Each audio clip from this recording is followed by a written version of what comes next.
Hello, family, and welcome once again to the Radiant Church Daily Devotions. This is part number 6 of our new devotional series, Christian Character Development. Today's episode is entitled Cautiousness versus Rashness. Titingnan natin ngayon ang kaibahan ng pagiging maingat versus mapagmadali. Ito po yung kabaliktaran ng pinag-usapan natin kahapon, boldness. Yung isa, maging matapang. Ito naman, maingat. Dapat natin itong matutunan pareho at dapat mabalansin natin kasi maraming tao matapang lang pero di marunong mag-ingat. So, tingnan po natin kung ano ibig sabihin nito sa ating buhay. Ating puntalata ay nasa Proverbs 14:16. Sabi ni Haring Solomon, "One who is wise is cautious and turns away from evil. But a fool is reckless and careless." Ang matalino daw, ang tao may wisdom ay maingat at lumalayo sa kasamaan. Ang mga mangmang ay di nag-iingat. Ibig sabihin ay banat lang ng banat. Puntahan po natin ang ating reflections ngayong umaga. Ano bang ibig sabihin ng cautiousness? Well, cautiousness is being careful with our decisions so we don't get into trouble. Ganun lang. Maging maingat sa mga desisyong dapat gawin para di mapunta sa kapahamakan. Cautiousness is the ability to foresee the possible problems that could result in the actions that we are about to take. So, karakter ito ha. Karakter ito na nagpapakita ng galing na makita ang posibleng epekto ng ating mga gagawin bago pa natin ito gawin. Sa kabilang dako naman, yung rashness, ano yun? Is when we react recklessly. So, yung rashness ay pagpapakita ng negatibong reaksyon. Translated as acting without thinking. Yan, mga taong bara-bara lang, advance lang ng advance, di nag-iisip ng danger sa kanyang landas na dadaanan. Nagawa na natin 'to maraming beses. We've done it many times sa buhay natin, di ba? Alam ko marami kayong mga kwento tungkol sa mga biglaang desisyon na ginawa ninyo na pangit ang naging resulta. Minsan nakaupo ka lang sa isang tabi, nakarinig ka ng mga chismis dyan. Pagkatapos nagalit ka sa mga naririnig mo, tapos nag-assume ka na tama yung mga naririnig mo. Pagkatapos nag-react ka na kung ano mga pinagsasabi mong mga offensive remarks. Only to be proven wrong later at mapahiya ka dahil mali naman pala yung mga impormasyong napulot mo. Di ba?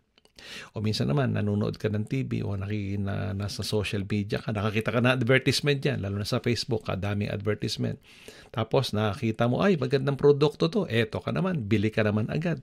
Only to find out na, napakawalang kwenta pala ng iyong pinagbibili na sayang lang ang pera mo. In short, nabudol ka. Bakit nangyayari ang mga bagay nito? Well, kasi hindi tayo nagpa-practice ng cautiousness. Sabi ni Apostle Paul sa Ephesians 5:15, "Be careful how you walk, not as unwise but as wise." Ayun maging maingat daw tayo sa mga hakbangin natin sa buhay. Huwag maging mga mangmang kundi maging matalino. Naalala niyo yung quotation na haste makes waste. Di ba? Totoo yan. Ang pagmamadali, rushing into something can lead to mistakes, wasted time, wasted money, and effort. Narito pang ilang mga kapamaraanan. Nawari ko ay paraan para ma-practice natin itong cautiousness. Number 1, create a mental picture of the probable scenarios if you do that particular action. Meron ka bang balak na gawin, meron kang balak na bilhin, meron kang balak na sabihin, ilagay mo muna sa isip mo, ano kaya magiging epekto nito kapag ginawa ko to sa akin at sa ibang tao. Pangalawa, think of the potential risks and consequences before you act. Ano kaya ang pwedeng mangyari kapag ginawa ko ang bagay na ito? Mapapabuti ba o mapapasama? Pag sinabi ko to, gaganda ba ang relasyon namin lalo o magkakaroon kami ng hidwaan lamang? Okay, so number 3, not only should you create a mental picture and think of the potential risks, number 3, gather facts. Yan double check and weigh your response before proceeding. Bago magsalita o bago gumawa ng anumang aksyon, kumolekta ka muna ng mga tamang impormasyon. Di ba? Magtanong-tanong. At siguraduhin mong tama ang mga taong pinagtatanungan mo. Baka puro chismis lang ang napupulot mo, mapapahiya ka na naman.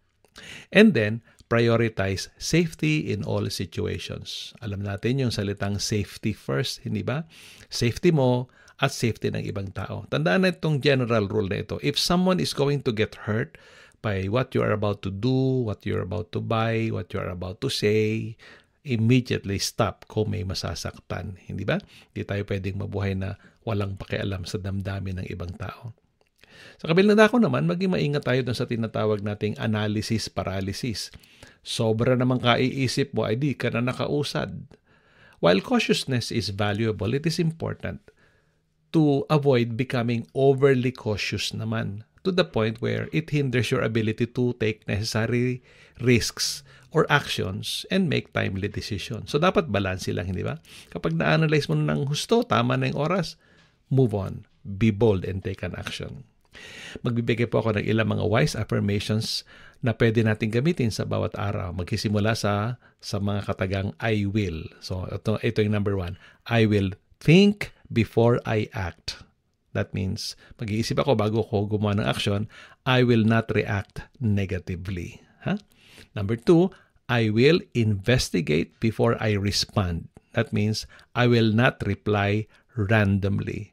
Mag-iimbestiga muna ako bago ko gumawa ng conclusion at bago makipag-usap sa dapat kong kausapin. Number 3, I will be careful with my words. Kapag panahon ko na para magsalita, magiging maingat ako sa aking pagkasalita na hindi ko hinuhusgahan yung aking kausap kahit na parang galit na ako sa aking isipan. Not speak rudely. Ayan ha. Don't speak rudely.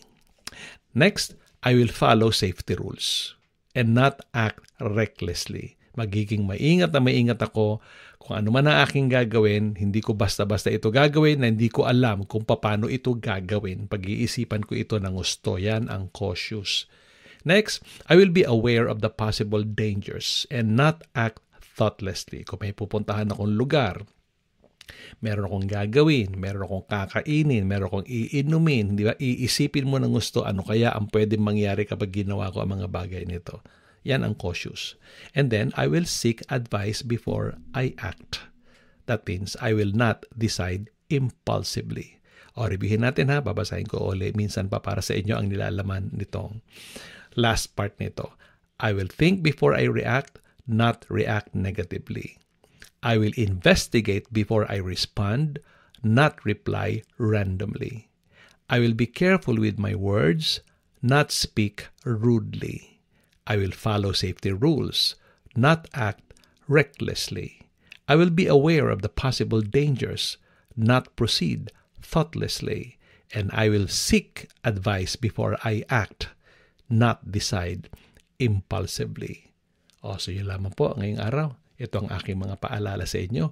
At siguraduhin po natin, may apply natin ang konseptong ito ng pagiging cautious sa lahat ng pagkakataon at huwag pag-practice ng pagmamadali. Ito po inyong kaibigan, Coach Ray Clemente lamang po mula dito sa Radiance Church Sydney, Australia. I-apply po natin ang ating mga natutunan ngayon at pagpalain tayo ng ating Panginoon. Hanggang sa ating muling pagkikita. God bless you.